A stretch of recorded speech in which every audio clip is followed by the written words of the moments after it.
Hello, this is Ayana Underwood reporting live from JMA Newsroom 1 at Duquesne University. Today's podcast will be about women in science. It's a unique topic because the sciences, especially engineering, are still largely male-dominated. According to an article published by Eileen Polak, researchers at Yale conducted a study that male scientists earn more respect or are viewed more favorably than women with identical qualifications. Hiring managers favored the males, and if they did hire a female, she was actually paid $4,000 less a year. So I was really curious about the female experiences in science was like. So I'd like to welcome Gabby Pros, who's a PhD student at Duquesne University in the Chemistry and Biochemistry Department of Duquesne University. So I'd like to hear from you, Gabby. So tell me a little bit about what you do here in your lab. Okay, so I am a fourth-year graduate student.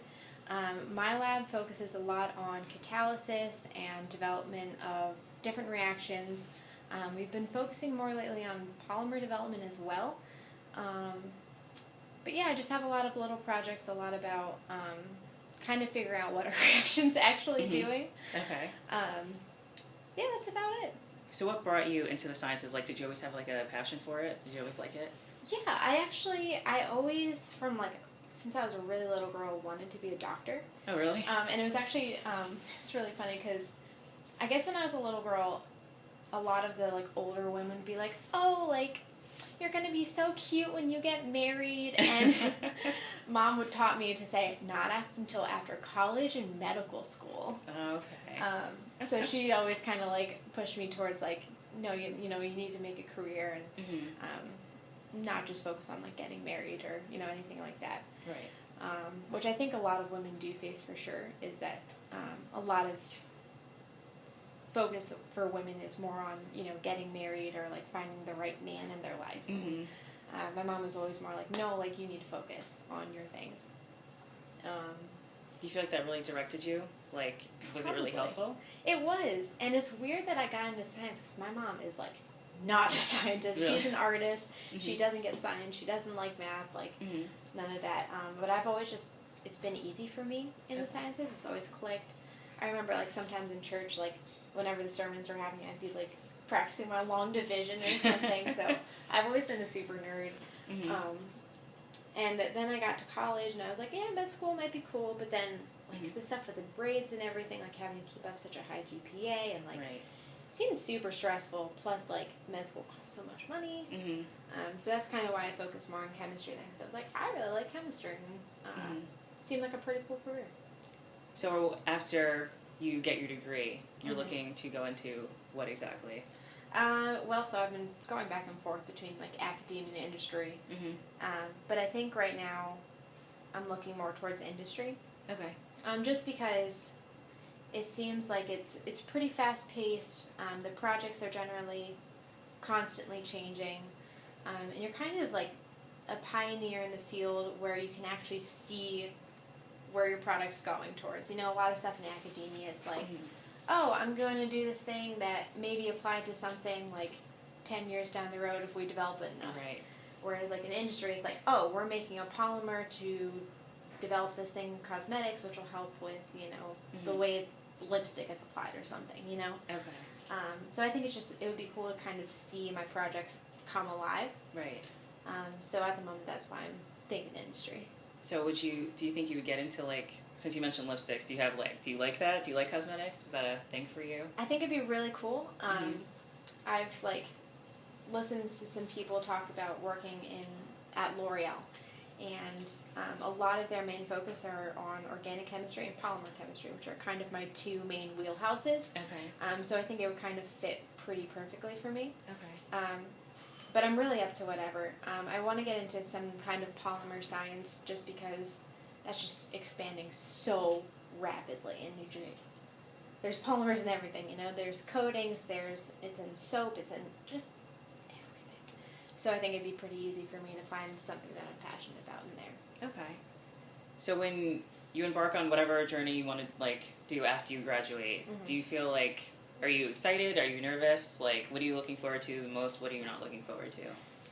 So the thing I'm probably looking forward to the most is not having to take all my work home. Okay. And, you know, as a graduate student, you're just always feeling guilty because you could be doing more at any given time. You know, you could go home and you could read more papers. You could go home and you can analyze data. So it'll be nice to just be able to leave my work at work. What I'm looking forward to the least, I guess, is just, you know, we've had a little sense of community in our department, and I don't think it'll be quite the same in the industry. You know, we just probably won't have as close of an aspect. Okay. Do you have a reason as to why that might be? Do you think, I mean, how many females do you have in your lab here? It's just me and one other undergrad, and then there's 5 guys. So it's a pretty male-dominated lab. The department is about 50-50, but our lab, for some reason, is just more guys. Okay. But it's weird because, like, I guess I've never really noticed, like, a guy-to-girl ratio too much. Like, I have 3 brothers in my life. Okay. You know, I used to play soccer growing up, and, you know, you can try out for this travel team. This was in 4th grade, mind you, so okay. It's not a big accomplishment or anything. But, like, I tried out and I made it, and I was one of, like, 3 girls on the team to make it. Okay. So it's just always been, like, I'm cool hanging with the dudes. Okay.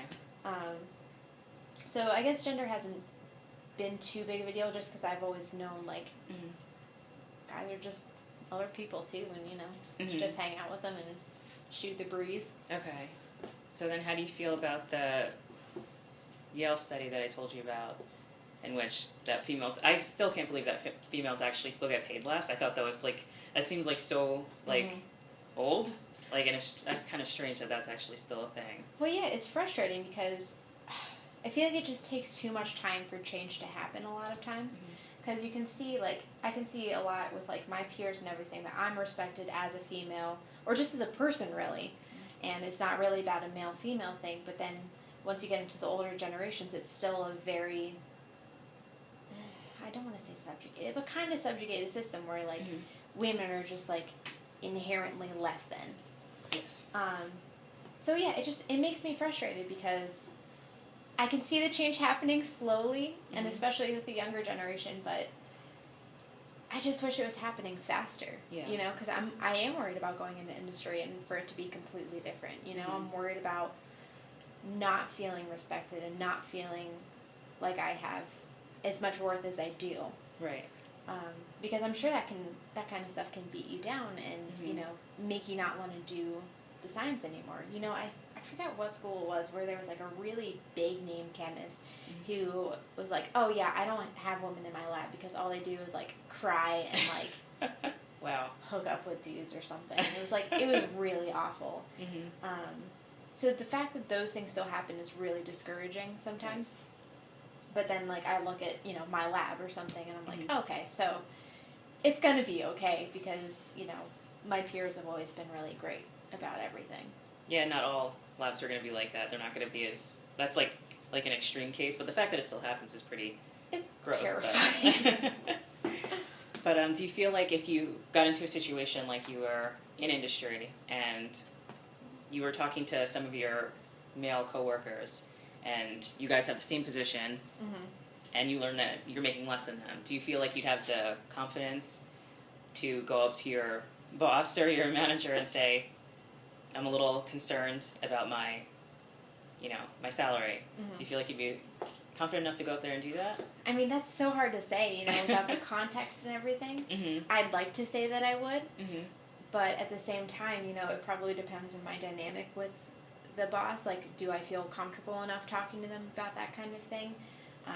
Would they even be aware that it's a thing? Because a lot of times, whenever you bring up something where you're like, oh, this is unfair, then they think that's an attack against them, when it's really just like a, hey, just making you aware. So I really would like to think so, but I could also see me being worried about the repercussions of it. Right. And it's funny that you say, like, repercussions about it, because there's this one speaker, she came here to talk about females in the corporate world, and she was making a note of the fact that if you say what you want and you're more assertive in the workplace, now you get labeled as a bitch. And exactly. Yeah, I could understand, like, what your fear, like, your trepidations would be with that. I mean, do you think, Are you confident, like, in your scientific abilities? I'd say so. I mean, it's hard. A lot of PhD students, not men and women, they get what's called imposter syndrome, where they just feel like they're going through the motions and, like, they actually don't know as much as they think they do, and, like, they just think they're imposters in their field because, like, all the people around them are, like, so amazing, and they're like, okay, well, I'm just over here in the corner doing my stuff. Okay. So, I mean, it's hard for that not to creep in, but I think I do feel pretty confident, at least with my value in this lab. Okay. Being senior lab member, I have a lot of extra responsibilities. It means I've been here longest and know the most, not including my advisor, obviously. But yeah, I feel like I know my worth here, but if I'm in a new situation with new people and, like, I forget where I was going with that, but That's okay.